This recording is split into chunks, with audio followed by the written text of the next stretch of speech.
Jersey for the latest and me for the rest of the day's news at 6:30.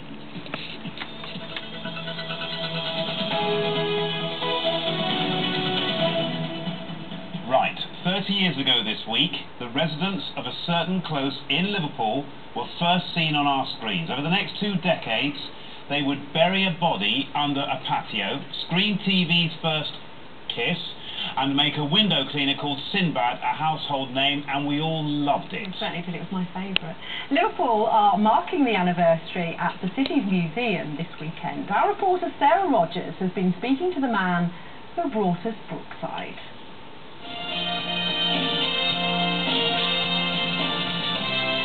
Brookside first hit our screens in November 1982. I killed your son! I was drugged up to the eyeballs! Brookside pushed the boundaries of what was socially acceptable on TV at the time, including, of course, that kiss. Brookside Close is now a residential cul-de-sac, and as far as we know, there are no cults being formed here, and nobody's hiding under the patio of number 10. It has, however, been around 10 years since it was last on our screens, so why are we bothering to mark its 30th birthday? People have grown up with this programme for 20 years. Why are you just ditching them? Everywhere I've been since it finished, people have always said, like, when's it coming back? He's going to bring it back, and we have it back. And I always responded and say, look at the grey hairs, where do you think I got them from? The show was cancelled in 2003, and now that famous sign makes its home in the Museum of Liverpool. What I can't believe is that I'm actually old enough to be an exhibit. It just makes you realise how much has gone past them. Oh, God, whoever I want you to! Leave me alone, will you? Leave me alone! What do you think the image was? Well, it's just the same as everywhere else, And I got myself into trouble in the city by saying, well, that's how marketing slogan should be, come to Liverpool, it's just average. But by that, you mean, actually it's got great bits, but it's got difficult bits. When people go on about the image of the city and all that, they're making a mistake thinking that we actually care.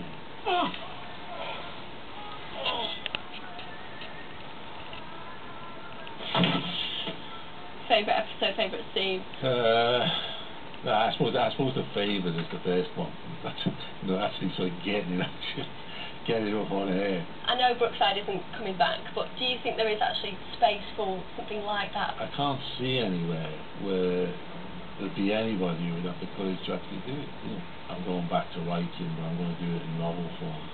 And so I'm taking the elements of Grange-Hill, taking the elements of Hollyoaks, taking the elements of Brookside, putting them all together into a fictional northern town. And that'll be out next year, so that will be what Brookie should be.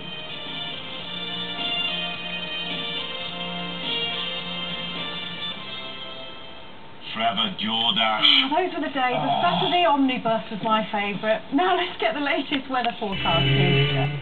Actually, we should say congratulations if you're a Brookside fan, because the fans have won a 5-year campaign led by Lee Brady to get the release of the DVD series Brookside Best Storylines. The 30th anniversary edition is out on November the 12th. Very well good. done to you. And also congratulations. Which is how old? 30 years ago it started as well. Well, how long ago has it been since it was axed?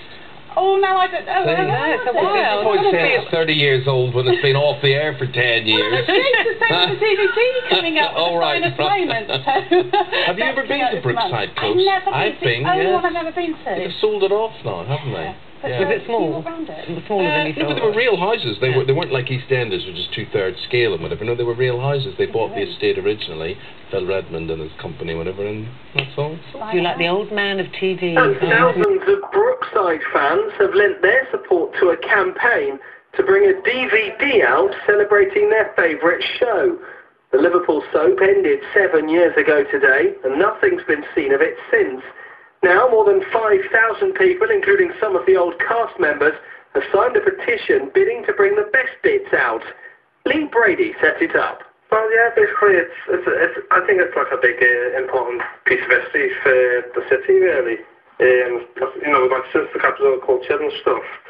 I think Brookside was sort of forgotten. It's like there's something that's being forgotten, so I'm running like a campaign to get it released onto DVD for the fans that want to watch it again, because there's quite a lot of fans that still want it to come back. Have you ever had any reasoning from anyone involved in the show to why it's never been released on DVD? Well, we did speak to Phil Redmond. He liked our idea of it. But every time we talked to Channel 4, we never seem to get like any support from them, or the same with Line Pictures. It's like totally wiped out. So what is it exactly that you're hoping to get done then? Because obviously they can't just release every single episode there ever was. No. Well, what we're aiming to do is get the classic years out, which was the popular years. Like from the start, maybe the 1990 or something, or maybe a best of DVD with all the best storylines and moments over the 21 years it was running. Now, how successful has this campaign been so far? Well, it's done pretty good up to now. With only a little tiny bit of publicity, we've nearly got 5,000 signatures, fan signatures, which include some of the cast members like Suzanne Collins and Dean Sullivan. What is it about Brookside that you liked so much? I think it's because I grew up watching it, to be honest with you. And it was based in the city that I grew up in, you know what I mean? It's like you can't watch it now, so you have to watch Collie. So what is your message to Channel 4 and Mersey TV? There's a bit of an issue, isn't there, surrounding releasing it, because is it a row between those two? I think so, because when I've contacted Channel 4 in the past, they have said that they don't know who owns the rights to Brookside, so I'm still trying to catch on who actually owns the rights. I know Phil Redmond owns the name Brookside, but I'm not sure if he owns the episodes or like that, so we're still trying to find out that, but we're just not getting nowhere. We're getting passed from pillar to post, basically. If anyone wants to help get involved and back the campaign, how can they do it? Yeah, all they have to do is go to www.brooksidefans.webs.com. That's Lee Brady, who set up a petition trying to get some of the Brookside best bits released. That soap ended 7 years ago today. Just want to say a little bit of Brookside news as a one-off. I love this. There's a little campaign that's been going on Twitter. All the fans getting together, wanting a DVD of storylines, and talks are now going on. So a better look, we will have a Brookside Power DVD. to the people. I love that. A really positive thing to do on Facebook and Twitter. There's a little. Oh look, there's Let's hope that's on. We want that on. Seem completely harmless. Do you remember the sort of hoo-ha at the time? Coronation Street does that before dinner these days. That's so tame. I remember at the time. I know. Absolutely outrageous. It was. Bodies under the patio as well. Oh, I'd watch that. I'd so watch it. Hopefully next year we'll get it. So well done. We'll keep us updated if there's any more news on that. Just want to introduce where we are. We're in Brookside, Close. I can't believe how small it is. Well, it's tiny. It's a bit rough, and it's all like a bit damaged and what have you. But anyway, there was a reason why we are here. There's two guys who have launched a campaign. They've taken it from the streets of Liverpool, how can I say, nationwide, via a website and beyond. And of course, I'm joined by Lee and Dan. Hello. Hello. So Lee, I'm joined by you. Now, you started the petition when Brookside finished back in 2003 to bring Brookside back on DVD. Now, you've taken this so far to the top, you've even met... Well, tell me who you've met. Phil Redmond. We've met Phil Redmond, haven't we? Most of the Brookside cast, Jimmy Corkill, Sinbad and all, Nicky Sadrick, we've met quite a few of them. And they are back in the campaign, and we'll just kind of carry it on. Now Dan, you're not a local lad to Liverpool. When did your obsession start with Brookside? Pretty much watching it when I grew up. My mum used to watch it, so I always watched it when I was a kid. And then I met Lee on the internet chatting about Brookside, and I've always liked it really. I don't really watch the other soaps, but I always liked Brookside. Just thought it was different. So your campaign's ongoing. You were reaching a particular target for signatures. What was your aim, and how many have you got? Our aim, we didn't really have an aim, but we just kept on going. We did want to get to 2,000, didn't we, initially? We did want to get to 2,000, but now next objective is 4,000. 4,000, yeah, because we've reached that. We're at, what, 2,020, or no, 2,100 or something, isn't it? Yeah. It's like way past. Just want to keep going, really, and get as many as we can. And until do you think it's successful enough? When you spoke to Phil Redmond, what did he say about the chance of obviously Brookside coming back to DVD? Well, at first off, he did say to see what Channel 4 would say. But we haven't really rang them. I don't think they're really interested, are they? land pictures, we contacted them, they don't seem really interested, so it's just be Phil Redmond, like, he also backed the campaign and said to take our time with it. Now there's one person here who was actually a bit like short breath when we came round the corner, was you, Alice. Now the thing is, in your words, is Brookside how you remember it? I remember it being bigger. I remember it being stretched to at least 21 inches, but this seems so small. This is so small compared to how I remember it. You know, the Cogill's house, there's Harry Cross's house. All the houses are still here. Obviously, you got the grass growing through, and all the edges need cutting and bits and pieces like that. Everything's starting to overgrow. But it's exactly how I remember it back in 1982, watching it for the first time on the telly. It's exactly how I remember it. Would you like Brookside back on television? I would, yeah. But I don't think that'll happen. No. I would love it back, but I don't know if it would be the same, really. I just wish it had never gone off in the first place, because... Repeats would make it the same. Repeats, yeah, or just like what we want, really, the DVD release, because then people, like, you know... Watch it over and over again. And I want to see stuff from the early years that was done before I was born. Yeah. I just, you know, there's so many different Can I just put in there, how old are you, Dan? I'm 20. And how old are you, Lee? 21. I feel old. I can't believe this. The kids are trying to bring back an old soap. It's amazing, isn't it? Aye, well, it's fair to try. It just goes to show you that it has loads of different fans of different ages, and that, you know, even until it ended in 2003, that we liked it, and, you know, the youngsters quite liked it. It was just different, wasn't it? It's what you grew up to see. Yeah, I grew up with it, definitely. Lee, what was your most memorable moment on Brookside? Oh, there's so many of them. I haven't got a... did see the Joe Dash trials and the appeals. I thought they were fantastic. What about yours, Dan? Probably also the most famous one I remember was the body under the patio and the jewel dashes. But in the later years, the bullying, the Jack Nicholson at the end, the drug dealer. But the bullying with Tony Murray, Little Ray Quinn, I thought that was brilliant. What about you, Alice? Mine had to be, and I can't remember how long ago it was or anything about it, but it was a chase that took place on some scaffolding on a building site as they were building the parade. And I can't remember anything else about it. It was to do with Terry's wife Sue, I think, and her little baby Danny. That's right, yeah. Because the mum and the son were both killed. They were pushed, weren't they, by Barry? Yeah. And I've never seen it. I've only seen little clips. I've not seen it properly, like. It's come flooding back already. Yeah. It's come from the memories are coming back. That's right, on the parade as they were building them, yeah. If anyone, or I presume everyone, will obviously want to sign this petition, how did you find you on the internet? Web address? Okay, you can sign our petition online at www.brookside.tk. Just go on, it only takes a couple of seconds, add your name, and get all your friends to sign it as well. Yeah. Lee, Dan, Brookside Close, it's been fantastic. It has. Are you alright now? Oh, find me a web connection, I need to sign it.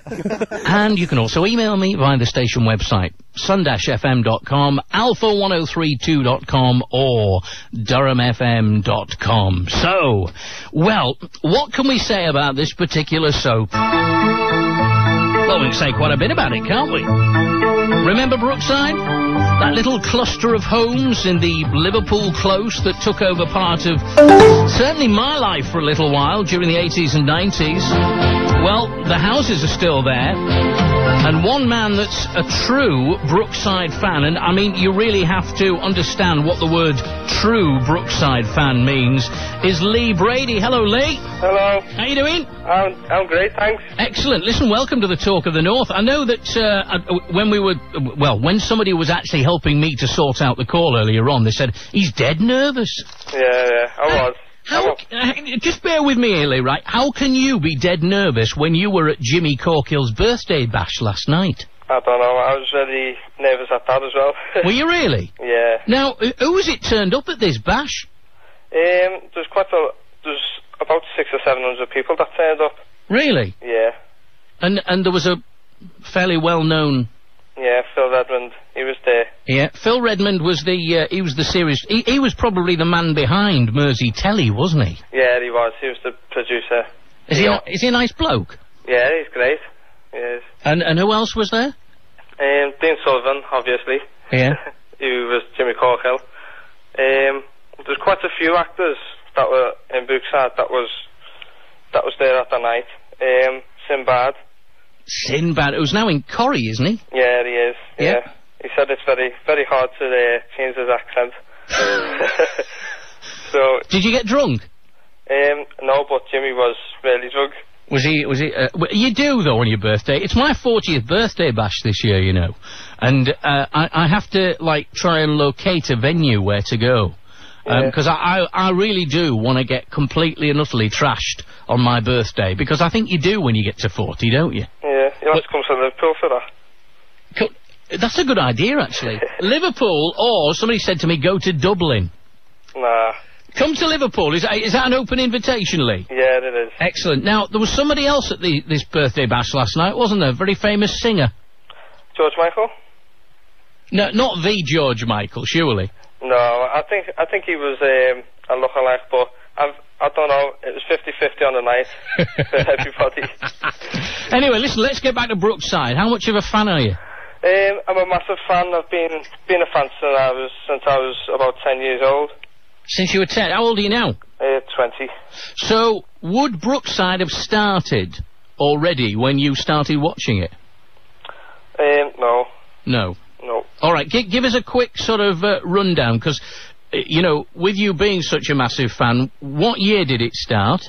1982. Right. And what year did it go off the telly? 2003. So for 21 years, yeah, you've been obsessed by it. But I haven't watched the 21 years.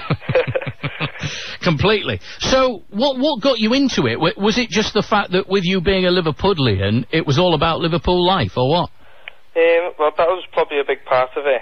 But I only started watching it because my family were watching it. Yeah. And that was the main real programme that I started watching when I was that age. Because it was, before that it was cartoons and what have you. How bad with you know, how bad has the obsession sort of got? I mean, did it like start off with you watching every single episode every week, or did you kind of gradually get into it? Gradually get into it, yeah. Really? I didn't start off understanding at that age, you know, storylines. Yeah. But gradually as the years went on, I did start to watch it more. And when did you kind of think to yourself, do you know, I think I'm probably becoming a bit obsessed by this? I didn't.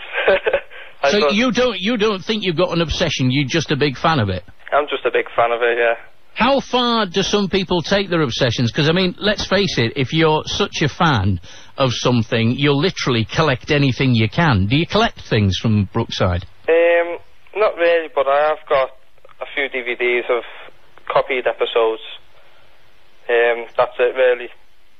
That's up to now, but I'm still looking. Now, at the moment, you're running a sort of online petition, aren't you? Yeah, yeah. What for? That's for it to be released on DVD. The whole series? Either that, or it could be the best of Brookside. You know, because when I was younger, when I started getting into it, yeah, all those other years that I didn't watch it, I'd love to see them, you know, to see what other great storylines that came out before I was, you know, before I started watching it. But you need, surely, somebody's turned around and said to you, but you need to live as well. Yeah, I do. It's very hard to fit it all in, because we have done a tremendous amount of hard work on it. Because there's me and another guy called Dan who are running the campaign.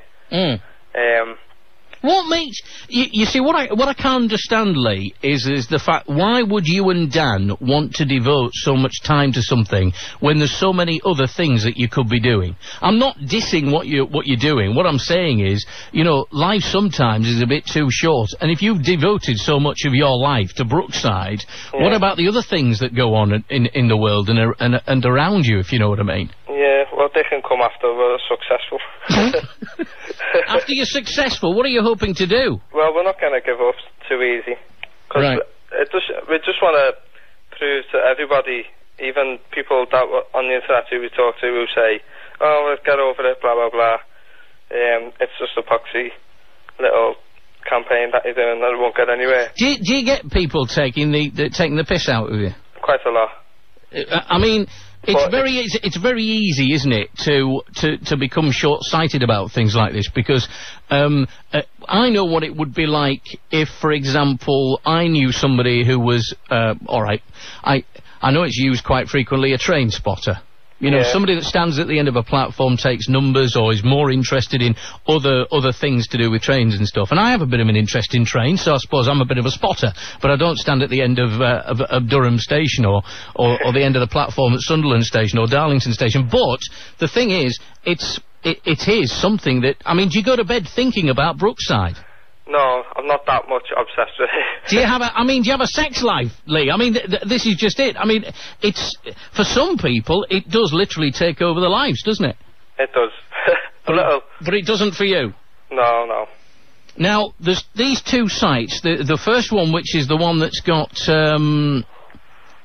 which has got, yes, line it up, please. It's all right, I'm just speaking to him next door, you know, Daydreamer.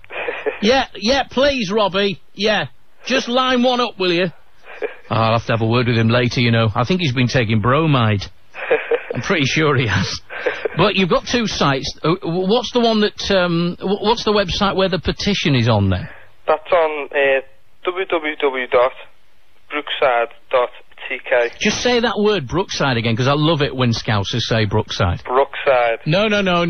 You said it differently. Hang on a minute. You say Brookside. Brookside, that's... Brookside close. Mind your purse, love. Yeah. Now, so that's brookside.tk, which is the site to go on and vote on if you want it out on DVD. Yeah, it only takes not even a minute to sign it. Right, and also, your site, which is utterly and totally devoted to Brookside, is what? The MySpace. I've got a MySpace webpage. And what's it called? It's www.myspace.com/Brookside official fan site. Just say Brookside again, will you? Brookside. He won't do it. He won't bloody do it. Oh, give me a break. So, when it comes down to it, what are they doing with the set now? Because it's still there, isn't it? It is still there, but with Phil Redmond, he sold his business and he sold the houses, sadly. So what's going to happen to them then? Well, whoever owns them now, apparently he's supposed to be doing them up for like a gated community. A gated community? Something like that, like a community where, I don't know, I've never heard one of them in my life before. Well, Lee, listen, thank you for joining us on the Talk of the North. Okay. I hope you're not so nervous now. No, I'm fine. There you go, you see, you can do more of these and you'll become a major media celebrity like me. Yeah. Did you hear Terry Roulette saying one day? When Terry said, Billy Grant, he's in Brookside. Like, no, he was here when you were here. B. Grant. So you're both like co-presenters? Yeah.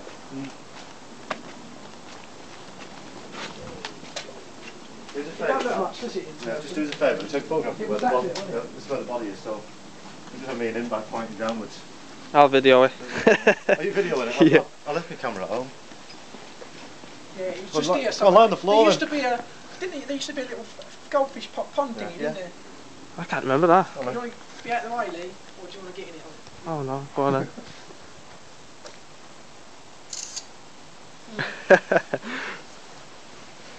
Say what else I found out as well. Do you know they had that video? I forgot to bring it to you. Fuck. What?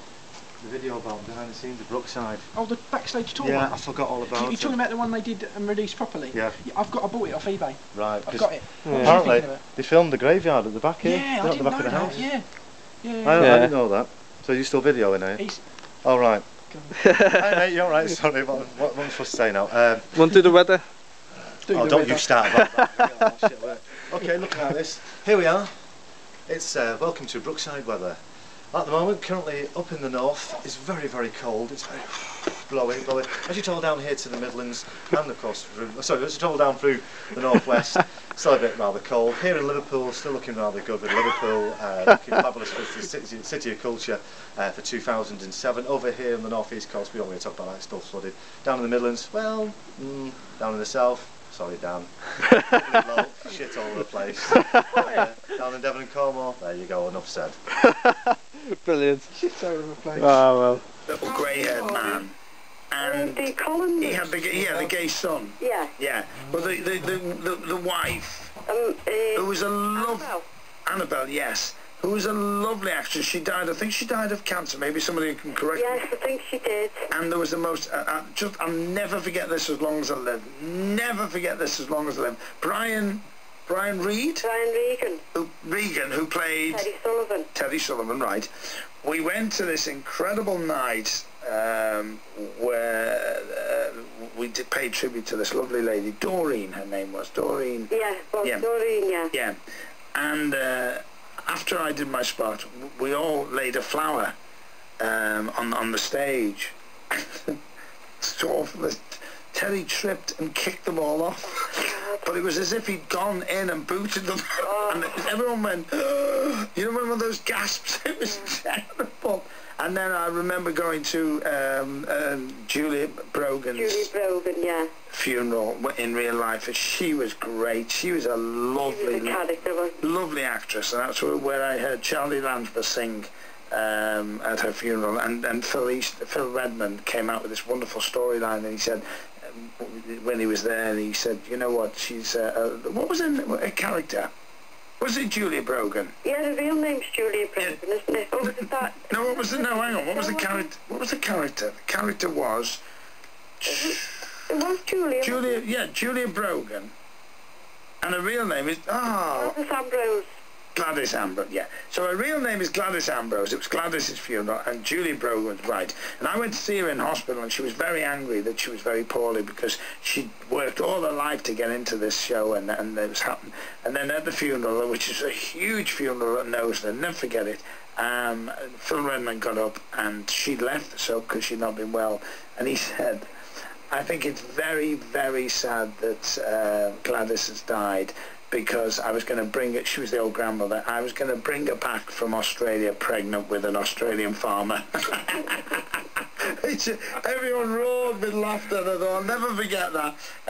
Right, stay there, Pat. Let's bring Lee in. Hello, Lee.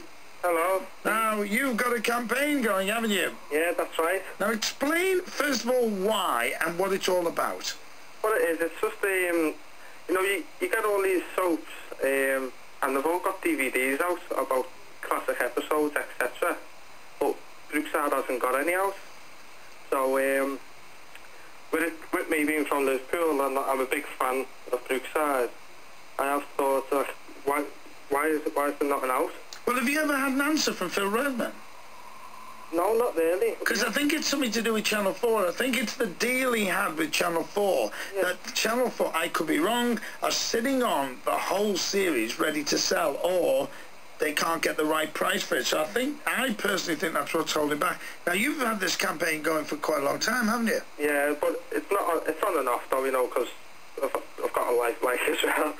But you really saddened me the other day, Lee. Tell everybody about those photos you sent. Oh, I don't know, it's terrible. Is Chris still there, is he? Yeah. Yeah, hello, Lee. Alright, Chris, you alright? Yeah, good, mate. Have you been down recently, or...? No, I saw your pictures that you sent me, and I couldn't... Lee, explain what we're talking about. We haven't told the listeners. Sorry? Explain what we're talking about. We haven't told the listeners. Oh, the clothes, it's a wreck, isn't it? It's just all dug up, and... Oh, it's just a shame, like. I have posted them on numerous websites, and they're all shocked about it. The state that it's just being left in. The whole road has been dug up, the whole close round the sides of the houses, everything. And the houses are all falling apart, slates off the roof, and... all stripped apart. Yeah, absolutely. Down to the roots. Yeah, absolutely dreadful. It's been like that since, I think, around March. Why did you like, Lee, why did you like Brookside so much? What was it that turned you on? What was it that you really... I think it was because it was based in Liverpool, really, that's me. And because my family watched a lot of it as well. Yeah. That's what got me into it, really. And it was the first, like, sort of proper television that I started watching when I was younger.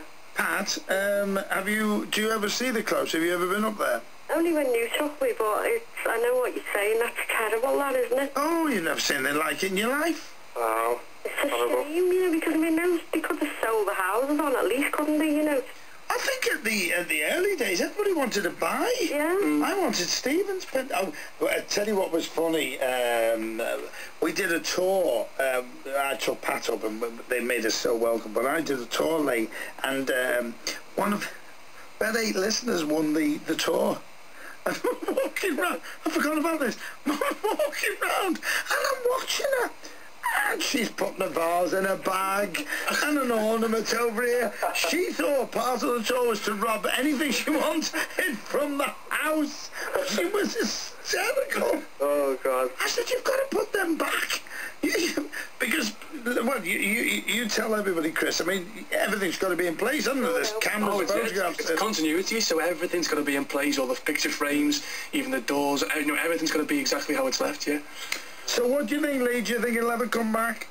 It won't come back on telly unless it's repeat. So I definitely know it won't be coming back as like a fresh start, like Crossroads did. Yeah. But that's why I'm doing the DVD campaign, to get it on there, so you can just relive all the classic episodes and all the great storylines. And Lee? Yeah. Chris wants to say something. Lee, can I ask a question? Do you still think there's room for a Liverpool soap in TV at the moment? They should be.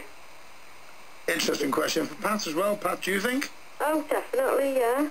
I mean, get rid of some more of these reality shows, you know, I mean, there's one on before, Got to Learn to Dance or something. Oh, you know, yeah. every time you turn the channel on, it's one of them. Or a cookery programme, yeah, there's plenty of room for a Liverpool soap. Wasn't Mersey Beat was on for a while, and that got axed as well, didn't it? Yeah, it's sad that, because that was a damn good series, that. Yeah. Liverpool 1 was an interesting drama. Yeah.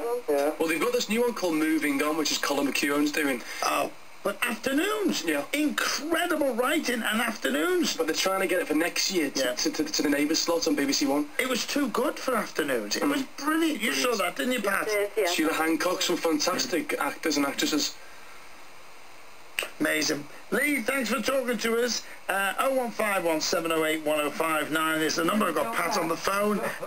Just stay there a minute, Pat, because Chris is saying goodbye, because you've got to get back because of the snow and everything. Yes, I do. So do me a favour before you go. You've been to see the pantomime today with a group of friends. Yeah. A friend, and who's never been to pantomime in life. He's 38 and he's never been to pantomime, which is absolutely ridiculous. It's ridiculous.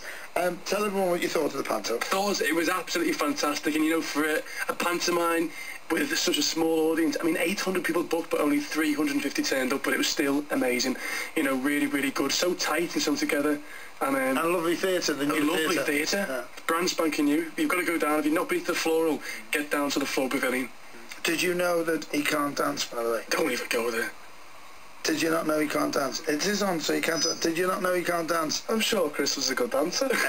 Not in pantomime. Not in pantomime. We did pantomime together. He was awful. No, but that's where I learned rhythm. Oh, right. Beverly Edmonds, honestly, the choreographer, she taught me how to dance, honestly. Do you know what? I'll tell you why I like this man so much.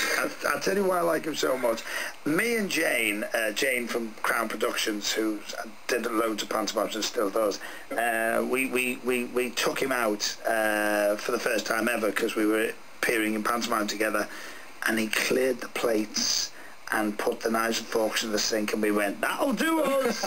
That'll do it. What a lovely young man. What a well-trained, that'll do us. And it was a happy pantomime, wasn't it? It was fantastic. It was such a good memory. Great pantomime. It was great fun. Thanks for popping in. You're welcome, Pete. And we shall speak very soon. We will do. And I'm glad you came to the pantomime, and it was great, so say good night. Good night, everyone. Good night, guys. I'll take a break. Between 1 and 4 this afternoon, this man who's also on the front page of the Liverpool Echo today, I've noticed. I believe so, yes. You're going to buy Brookside close, so you're going to make a serious attempt at it, aren't you? What's all that fuss about?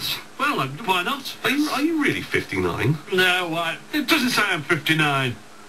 53 then. I'm not even 53. Well, is that a showbiz age then? What's all that about? Showbiz age. So you up for this then? How did this end up on the front page of our paper? Well, because journalists phoned me up and asked if they'd heard that I'd said something on my TV show that I was having a meeting with my bank manager to talk over the possibility of getting a loan to buy this close, because I've heard that, you know, there are people interested in buying the site, actually. You know, they buy the houses, but they want the site so that they can demolish what's there and rebuild and put something else that's more cost-effective, as it were, maybe flats or whatever. Should it not be demolished? And I don't think it should. No, I think it should be saved for the nation. It should be saved for Liverpool. It's part of our heritage. It's part of British television history. So what would you do if you're successful in your bidding? Because it's on the market now, the group of houses, is that correct? Yeah, it is. Okay, so it's an auction that's taking place. It's an auction in London. So if you're successful, you had a successful bid, what are you going to do? Turn it into a tourist attraction. All of the houses, so you'd have like a Brookie museum. Brookie museum. Like a Brookie theme park. Yeah, why not? Yeah, and I'd have, every now and then, I'd have one of the actors who used to live in that particular house,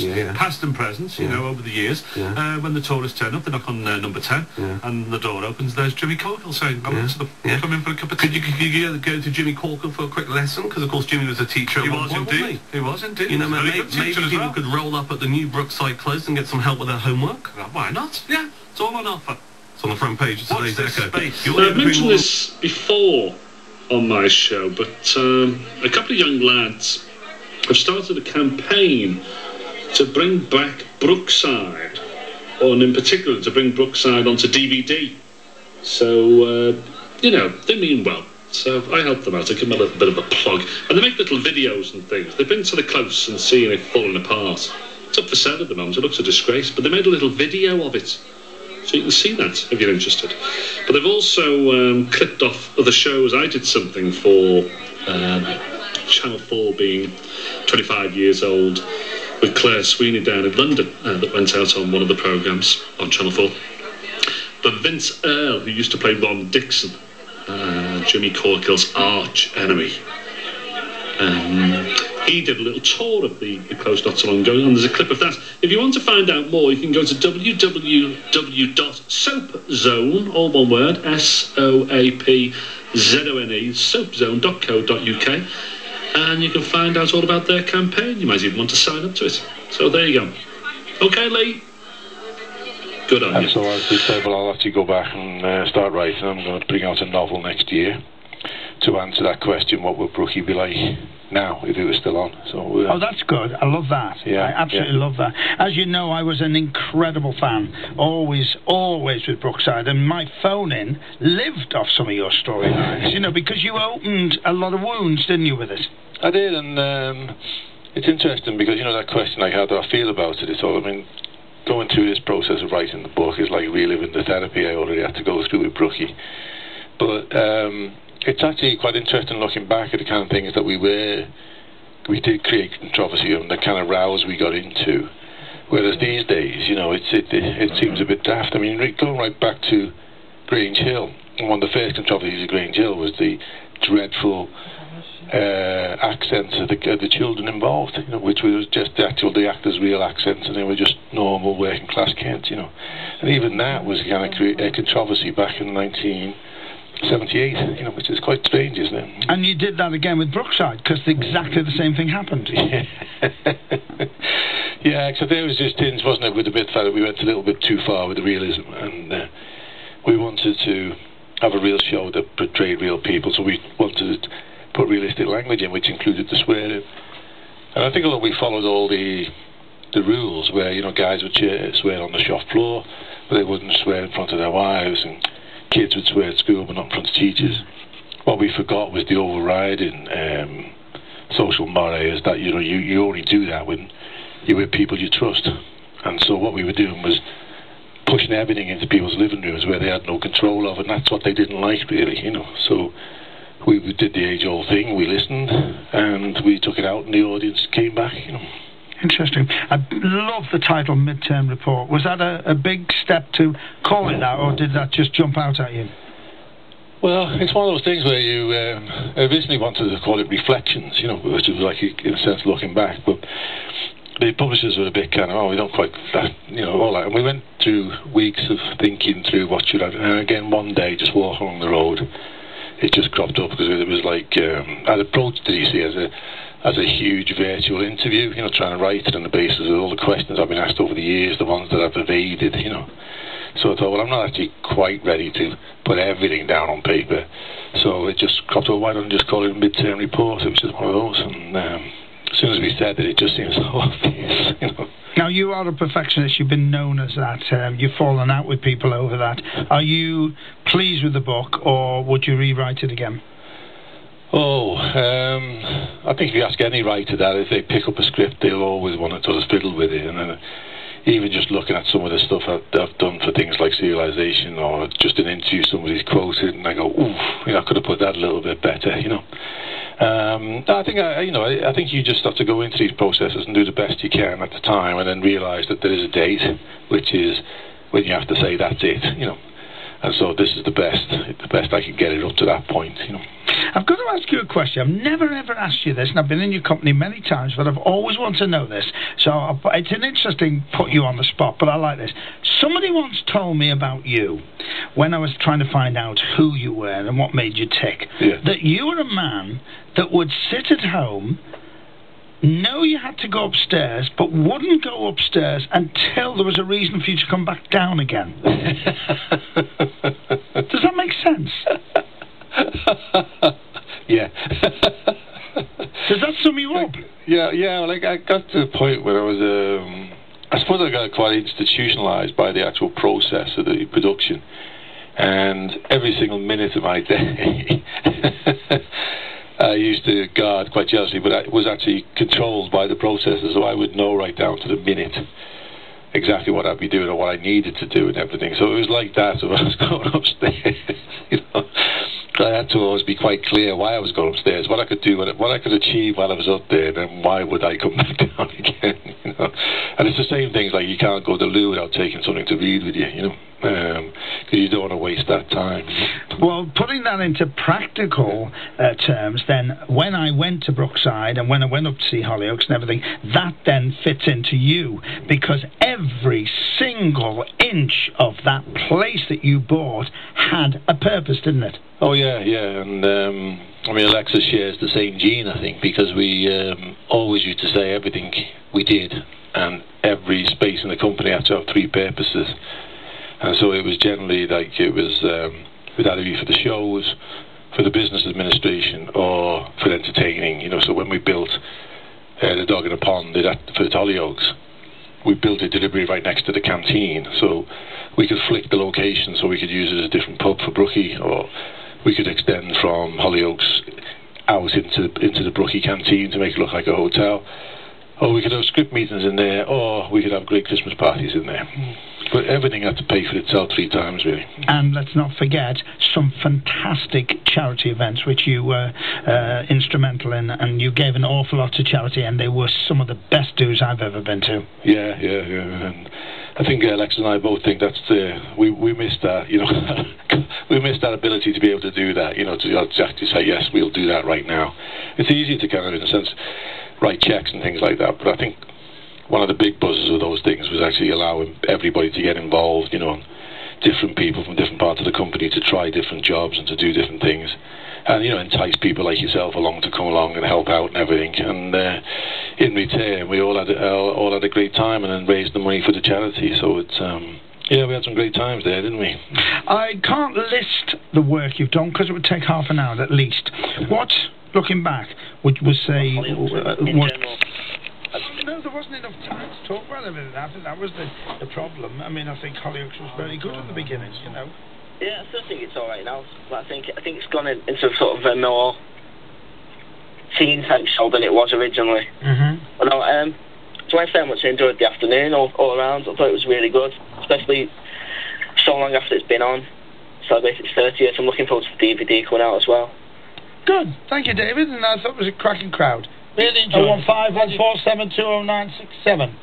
Hello, Lee. Hello, Peter, you okay? I'm well indeed. Now, you are the gentleman that is responsible for the campaign, yes? Yeah, that's right. Explain to me why it happened and why it started, what it was all about. Well, when I started the campaign, it was in 2007. It was after I had a visit to the Close, and I took a few video clips and put them on YouTube. And I started to talk to quite a few fans. One in particular was Danny Burton from Essex. And what we started talking about with him was the DVD that did come out, which featured Phil Olivia, called Unfinished Business. That was the two of them with also Stephen Fletcher. Steve Fletcher, that's right, yeah. And on the extras on that DVD, there was trailers for the DVDs that never ever came out, and we always wondered why didn't they come out. Right. But it was later on that we found out that it was because Phil Redmond he was in the middle of selling Salam pictures. So then that's when we thought of the idea of, so we come up with a petition and see what happens. So we started it off on that and got into the Liverpool Echo, and it just gained a bit of momentum from there really, and the rest is history really. And are you still as passionate about it, or are you happy now there's a DVD coming out? Well, when I started the petition, I thought, well, I'm gonna keep it going, because I was getting a lot of support from the cast and the fans, and I wanted to really see if I could make this happen, because I was on my own doing it, you see, because Dan just helped me start it off. And what happened when you contacted Channel 4? Well, I didn't actually ring them. What I done was I sent them a copy of the petition. Right. I printed out the petition. I sent it to Phil Redmond, Lamb Pictures, and Channel 4. And then I think I got a tweet from Channel 4 or 4DVD saying that there was something in the works, and this was in 2011. And then it just sort of went from there really as well. So every so many months I'd ask for a little update, and it'll be like, they're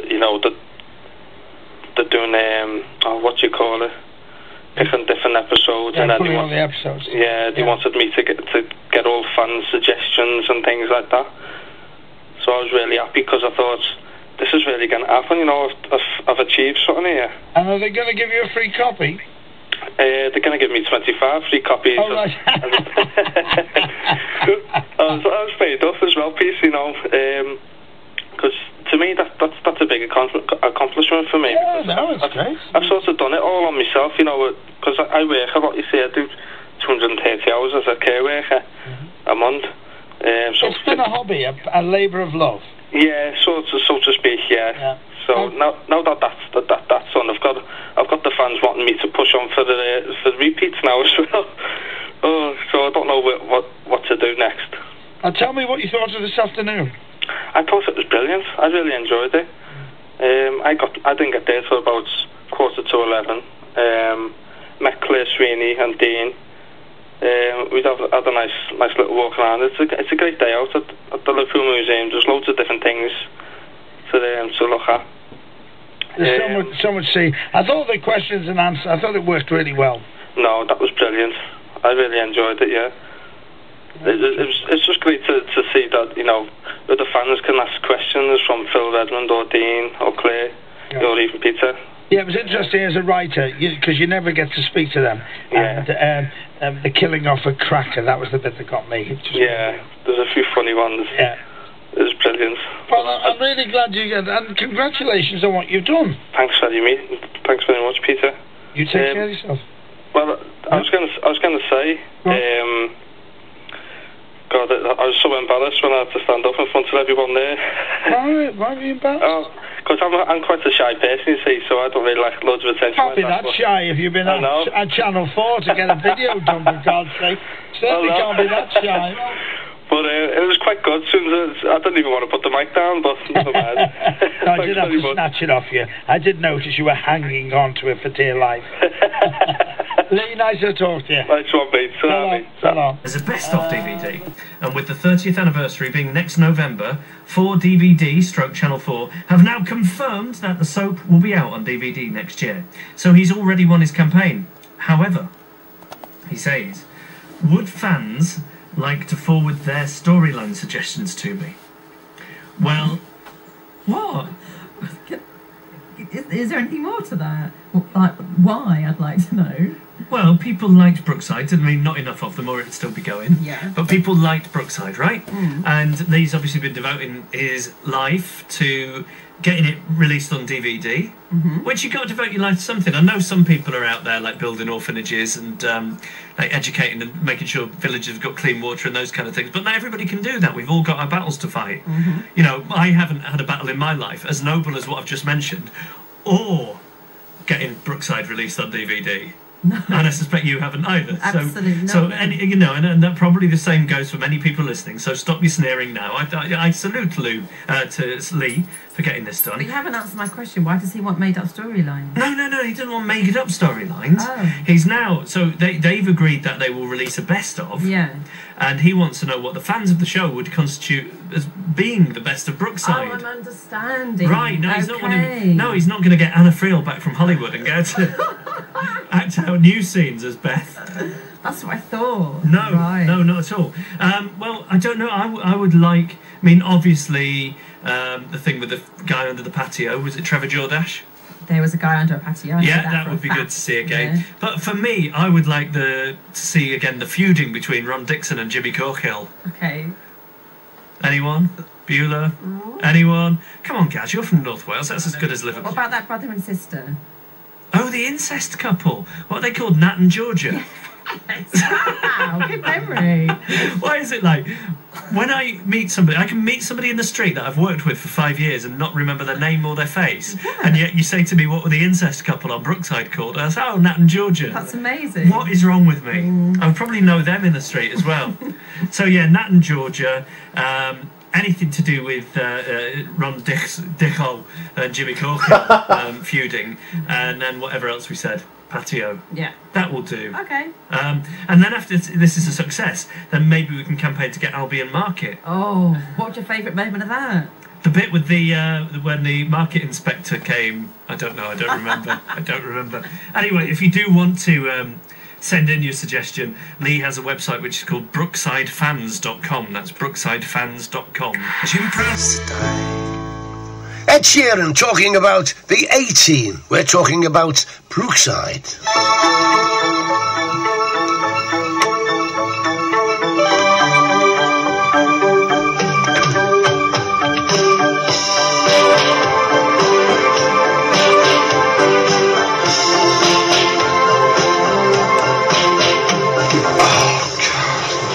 Right, come in. Your turn, I'm knackered.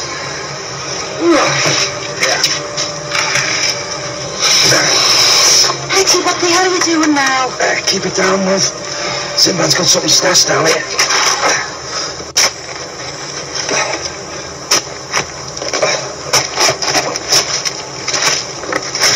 Aye. Looks like we've struck gold. Could be anything. Look, don't get involved, Ed. Come on, Ed. Pull it up.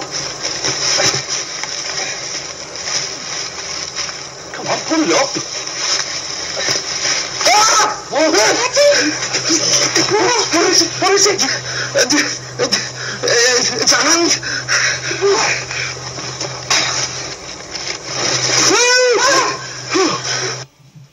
There we are, the moments in Brookside when they find the body under the porch. And the two people who found the body were? Jimmy Corkhill and Eddie Banks. That's it, Paul Broughton and Dean Sullivan. Yeah, that's right, isn't it? Yeah. Now, my guest is Lee Brady. He was the man who would not leave the Brookside people alone until they put a DVD out to show what a great soap it was. And how many years we had asked them to do it, Lee? 5 years. It's from 2007 onwards. And you were getting nowhere for a long time, weren't you? Well, what I had to do was build up like a bit of a fan base first and get loads of people to sign the petition online, yeah. And that's what I needed to do before I sent the petition to Channel 4. Because it's been off the air for what, 9 years is it now? 9 years. 9 years, yeah, and I think there's been about 2 special DVDs and one retrospect one, hasn't there? One DVD came out about a week after it ended in 2003. That I did the trailers on, which never ever got released, which triggered us to start a petition. Why didn't he get released? You know, loads of people loads of Brookside fans wanted something else, so that's why we started it. Okay, what was so special about Brookie then for you, Lee? It's groundbreaking, wasn't it? We'd always done everything first, and in the best possible way, really. They weren't scared to introduce subjects that would beforehand were regarded as taboo. Yeah, there was all sorts, wasn't there? There was incest and bullying, the rape storyline as well. That was groundbreaking. The lesbian kiss. Yeah. Body under the patios, helicopter crashes. It had it off. It was a happy-go-lucky soap, wasn't it? Really? Yeah. And they had some great characters in it as well, because Sinbad was still going strong as well. He was a guy who was featured in many dramatic storylines, and some very, very funny ones as well. Yeah, there was an episode on the DVD when I got it the other week, and because it's the full episode, it's not just clips. He got arrested by the police for pretending to dig up a TV underground or something. Yeah. I was just like, all the little comedy bits in the DVD as well, you know. Yeah, and they had some good scallies in it, didn't they, as well? Yeah. Because Paul Usher was a scally originally, Paul Usher. And then he became a very grim figure, didn't he? Yeah. He was brilliant, Paul Usher.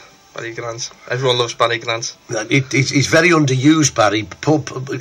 Last time I saw him was in Liverpool 1, wasn't he? I think he was, He was in Liverpool 1, played a gangster, and he was really good in it. Yeah, I think he took a bit of a break from the acting. I think he's came back now. He's a great footballer, you know, Paul. Is he? Oh, you tackle him on the pitch and you know you're up against it. I don't think no one would want to tackle him. And that's quite a few glamorous girls in, didn't it, Lee, now? Yeah, Suzanne Collins, Jennifer Ellison, Claire Sweeney. Anne-Marie Davis. Anne-Marie Davis, yeah. There's loads. And they do have a record, of course, don't they, of more success after soap than any other soap. Yeah. There's so many people who've gone on to much bigger things. Anna Friel, to name one. Jennifer Ellison. Sue Johnson. The lads like Ray Quinn. Yeah, Ray Quinn done very Claire Sweeney. Claire Sweeney's done pretty good. Ricky Tomlinson. Ricky, yeah, you could forget Ricky. There are so many who've gone on to big and better things. Usually when a soap finishes, so do you. Yeah, that's it. Okay, we'll have more conversation and more clips with Lee we'll have more conversation and more clips from Lee. Let's play one here before we go into the travel. This was a very dramatic incident from Brookside. You alright? I think so. Come on. Look at work now. Yeah, the scallies. Don't your blood sugar level going all funny again. Damon, you're wet. It's blood. She's covered in blood. He must have cut himself. I think it's me. What? Come on, calm down. Don't want you passing out on top of everything. I'll sit down. I think he caught me with his belt or something. We find out more about that dramatic scene from Lee Brady after the travel. Travel. BBC Radio Merseyside. There's Marie. Thanks, Billy. We've still got Rice Lane partially blocked. A lorry and a car involved in an accident between Walton Park and Hornby Road near the McDonald's. Traffic is very, very slow in the area because of flooding in St Helens. Islands Brow is closed at Woodlands Road. Church Road, the A5036 near to Hawthorne Road. The Tesco traffic lights there, Liverland, very, very busy. And Moor Lane, we're picking up slow traffic a lot around the junction of Green Lane and Virgin's Lane, heading north. So Thornton towards Crosby in that direction. And then don't forget, because of flooding, there's a replacement bus service running. Virgin Trains Holyhead to Bangor and Arriva Trains Wales Crewe to Holyhead, adding at least, they're telling us, an extra hour to your journey time, and this is going to be ongoing until well into tomorrow morning. If you have an update for me, the number's 01517940953. Marie Megan, BBC Radio Merseyside Travel.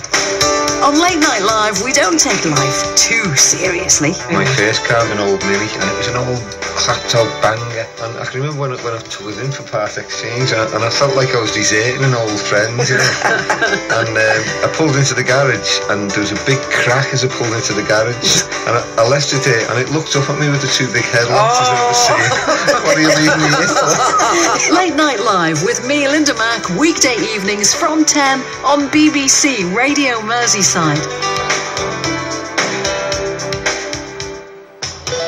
Billy Butler, every afternoon from 2. BBC Radio Merseyside. Lee Brady is my guest. He's one of the men who pestered the men responsible for Brookside until they eventually put out this brilliant DVD set, Brookside's Most Memorable Moments. It's a 4 DVD set, includes audio commentaries on the episodes, the Brookside history house by house, an introduction to each episode by Dean Sullivan, a photo gallery, and much, much more. Now, that scene I've just played for you, was that from Brookie or was that from Damon and Debbie? That was the spin-off with Damon and Debbie, yeah. I don't think that's on the DVD. But another moment, isn't it, as well? There's so many, they couldn't fit everything on. Okay, who was your favourite character, Lee? You must have had a favourite character. It's got to be Jimmy Corkill. Jimmy, love Jimmy. He was there for, what, 18 years? Well, he was on the very last scene as well, wasn't he? The very last scene, What was it he painted on the windows? Is that Game Over? Game Over, and I think that was on the last episode as well, yeah. Game Over. It's a shame that last episode wasn't on I think it could have been stronger than that, you know. Yeah. Game Over. Yeah, like Brookside closed. Whatever, yeah, but, you know... do you think that it started going down when it got changed a lot, didn't it? What time it was on? So a lot of people who watch it regular. I mean, you couldn't set your DVD for Brookie because they kept switching it about. Yeah, no one knew when it was on, so that was probably their excuse for saying, "Look, there's no way ratings have gone down." So that's it. But did you feel it had fell off? I thought the mistake they were making towards the end was a lot of the plots were going on too long. They weren't tying the ends up of plots quick enough. A lot of people think that, but the one with Raven Quinn with the bullying one, I thought that was realistic, as in length as well, because that's what probably happens in real life. People are scared to tell the other person that they're getting bullied on, especially by a girl. Okay, we've got a clip now of that bit, and we've got actually Ray's comments on it. Ray Quinn. Leave me alone, will you? Just leave me alone. We were fighting in this water pond, and then I grabbed her and I threw her, and then she slapped me, and then I got hold of her and then I pushed her under the water, and it actually felt to me as if I was killing her, and I didn't really like that feeling, but. As an actor, you're gonna have to get on with it, haven't you? And once we'd done it, we were so happy. But as I said, it was so bizarre to do a thing like that. Leave me alone, will you? Just leave me alone! I mean, from the start, you could see he was going to be something else, Ray Quinn, couldn't you? Brilliant. He was a brilliant actor in it, wasn't he? Anthony. Is he still doing acting? Oh yeah, he's doing a lot of stage work, isn't he? We need him on the telly, don't we? He's brilliant, and Ray Quinn. He was very good, really was, and that was, as you said, it's a very good storyline. That's on the DVD. Yeah, that was a great one. Is there anything that's not on it that you didn't manage to get on there, Lee? I would have loved. Are you already working on Volume 2? Maybe. There's a few. Lewis Emmerich was a great actor. He was good. There was. I mean, that could have gone in. There was a touching scene when his mum died.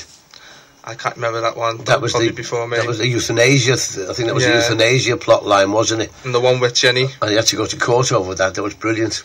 Yeah. The last episode as well, I thought was brilliant. I just loved it. But the last episode was like an hour and a half, so I don't think it would be too much to put on the disc. And wasn't the villain good? The Irish guy. Who was he now? I forget his name now, but he was a villain in it. He's the one. I think eventually Paul Usher locked him up in a container. Yeah. I think in the end. But he was a really good villain. And Paul Duckworth was a villain in the last couple of episodes. Paul Duckworth, he was brilliant. He was chilling. The last drug dealer on the close, he got hung.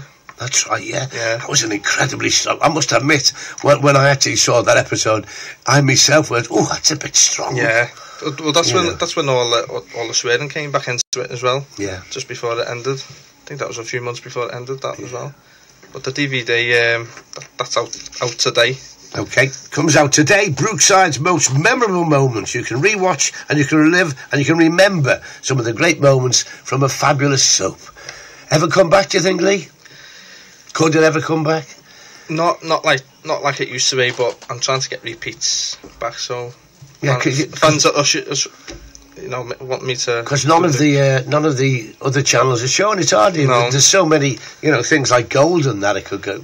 It was on Go for a while, wasn't it? It was, and Living as well.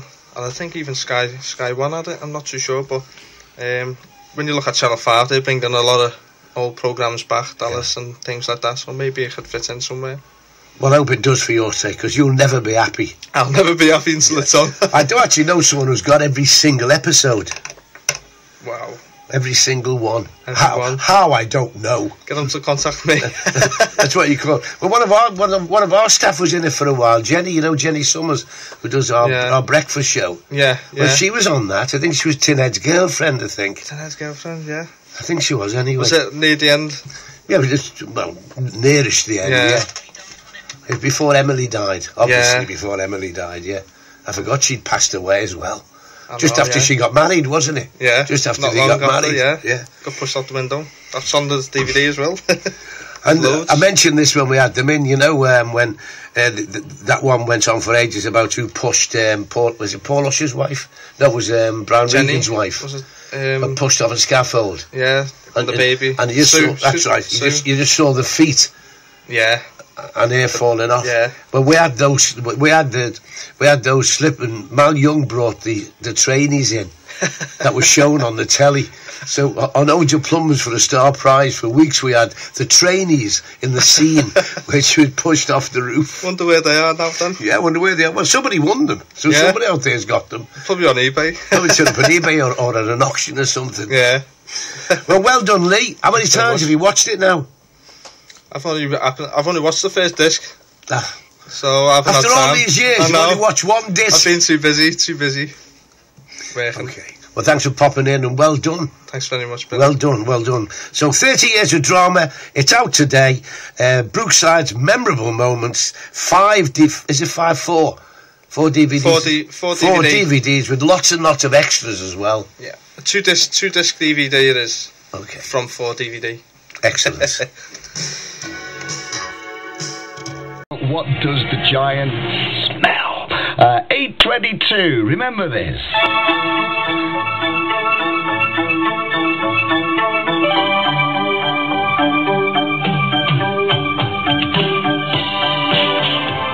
First ever voice on Brookside wasn't one of the actors. It was a guy called John Kennedy, not to be confused with Johnny, but John Kennedy. The scene was a milkman pulling up, and on the radio was BBC Radio Merseyside and the presenter John Kennedy. So there you are. Well done, Andy Ball, for that little stat. Thank you for putting the phones into Meltdown this morning. You're ringing and you're asking for that great piece of acting where they find the body. Here it is again. Hey, what the hell are we doing now? Keep it down, love. Sinbad's got something stashed down here. Come on, pull it up. What is it? It's a hand. It's classic, isn't it? It is. I mean, it's there. It's Nick, can you believe it? 30 years since Brookside first came to our screen. It's a hand. The soap was groundbreaking for its time. It really was. And it was the flagship production for the new Channel 4. It ran for 21 years. At its peak, it was bringing in viewing figures of over 9 million. That's almost the same as Strictly gets now on a Saturday night. Well, our man in the van, Jimmy McCracken, is out of the famous cul-de-sac for us this morning. Good morning to you, Jim. Morning to you, Tony. I'm on Brookside Close with one of the stars of Brookside, Suzanne Collins, who played, of course, the lovely Nikki Shadwick. And Suzanne, we heard John Kennedy, the first voice. Who was the last voice to be heard on Brookside? I think it was my voice, honestly, as we drove off in a cab, yeah. We drove off in a limo. Tinhead was driving the limo with me and Jimmy. Really? And yeah, it wasn't like on me, but it was my voice, yeah. And you just seen Game Over, all the windows were boarded up, do you remember? It was painted and he drew Game Over, which was very poignant because it was Game Over. Yeah. It was Game Over, but you were in there for many years. You were a young actress. Was it your first acting job? Yeah, it was. It was my first, yeah. I mean, I'd always done like school plays and college plays, but it was my first professional job, and I was like, oh my goodness, I'm going to be on the telly. Kept thinking they made a huge mistake, and then they were going to kill me off all the time. I kept thinking, because she was a student, she's going to get taken off to university in China, never to be seen again. And Phil Redmond was very, very kind to me. I had loads of lovely storylines, and I was there right to the end, and I'm really really proud to have been a part of it. I had a wonderful time there. So happy memories. They didn't kill you off. They did loads of things to you. We'll talk about them in a second. But what was it like working as a young actress, a slightly younger actress than you are now? Correct that. With all those experienced actors, with Ricky and all the others. Amazing. I was in complete and utter awe. I remember going, oh my gosh, there's Sinbad there. And they were all like welcoming me with open arms. I mean, Dean Sullivan, the lovely Jimmy Corkle, I mean, all of them, every single one of them I learnt wonderful things from. And it was like coming to a big family. And it wasn't just the actors either. It was the writers, the cleaners. I'm just looking at our old canteen now.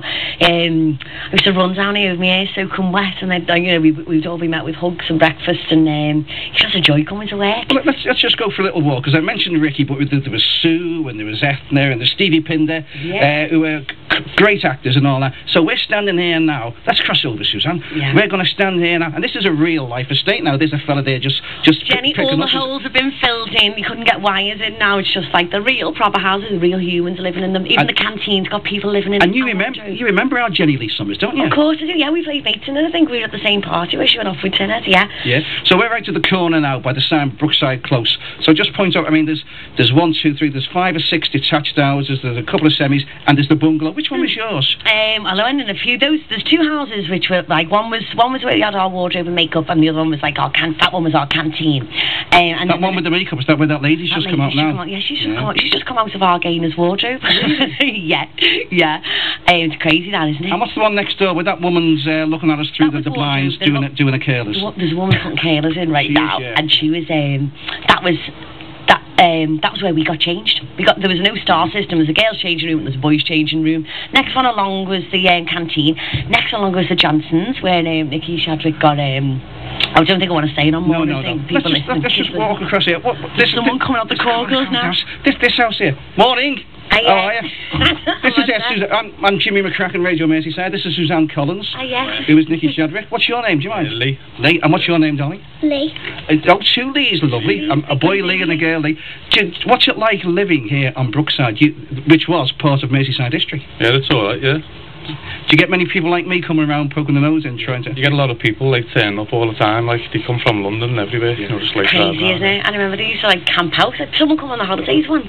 I didn't believe them. They were like sat at the top, like there's little security gates at the top. And they come like from Scotland. Did you watch the show when you were growing up yourself? Yeah, I watched it a lot. Yeah. It was a bit weird living in there like Jimmy Corkle's house. You know what I mean? Yeah, I'm making a cup of tea. Is that the one? Is that what it was? It was Corkle's. This is the Corkle's house. Yeah, I lived there as well. Yeah, that's the last house. I remember it on the telly. I know. She was lovely then, even lovelier now. Yeah. Now, listen, little Lee. What school did you go to, Lee? St. Anne's. So you're going to school now. This is all wasted on you. But it is. My little girl's 8. How old are you, Lee? 10. You're 10, so you won't even remember, will you? Do you watch Hollyoaks? So the same people that make Hollyoaks used to make Brookside here, and this used to be a film set where you and your dad live now. Yeah, she doesn't realise. No, I brought my little girlie and I was going, this is where Mummy fainted. This is where he used to work on the telly. Yeah. They're just not bothered. When it comes back on like DVD, she'll be able to see it then, like what it was all about and things like that. Yeah. All right. Well, nice talking to you. I'll let you get off to school. All right. Thanks. Yeah. So there you see, it was. Many people thought it was real life, and in some ways, Brookside is still living on. Suzanne, did you think it would have a legacy so long after? It's just the power of the media, and it's mad, isn't it? And I am still surprised that people still remember. And I'd say, I used to think that, like, my mum or my mates had told them, do you know what I mean? They go, no, I remember, yeah, I remember, remember Brookside. And especially if you go away as well from home. So I suppose our accents and stuff, so people go, Brookside, and I'm dead proud to be part of it. Just before we hand back to Tony, there's one question I've got to ask you. What was the attraction for Nikki Chadwick in Dean Sullivan? Or was it just the fact that it was called Jimmy? I think it was the name Jimmy. I had to try to. Oh, lovely Dean. Yeah, lovely Dean. He's brilliant. I don't know, she's been through a bad time, hasn't she? She's a bit lazy, wasn't she? So, you never know. All right, well, before we go, you want to say a quick hello to JLS and to your dad? I want to say good morning, Dad. Yeah, good morning, Andrew. They're both listening now. Love you millions, and I'll see you in a bit.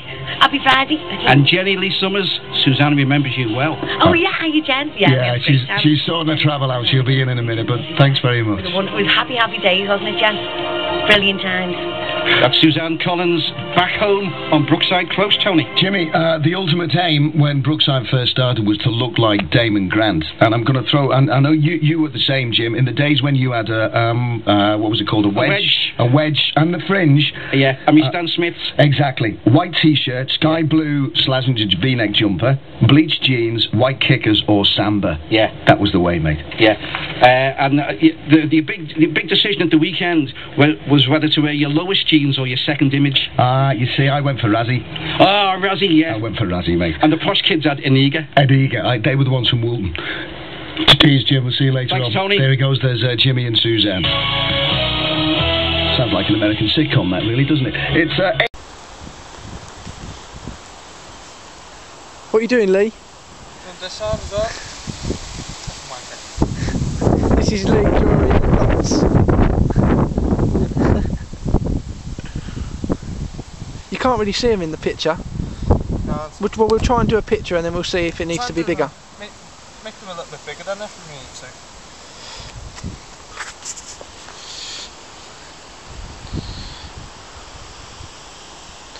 Nothing's changed.